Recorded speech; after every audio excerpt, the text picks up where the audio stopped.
In this video, we are going to see that if you want to enable the direct messages on Discord so that anyone can send you the message easily, here is how you can do it. From the bottom left, just click on this user settings.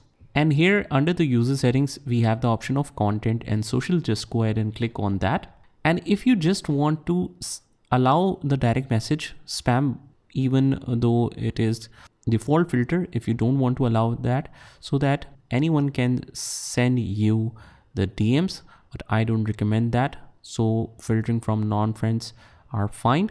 And here you need to check that if this option is enabled, then you can receive the direct messages from all the server members here. Or you can specify any specific server who can only send you the direct messages. And also you can make all the adjustments of the mature sexual media and graphic media, how you want to receive or do not want to receive it.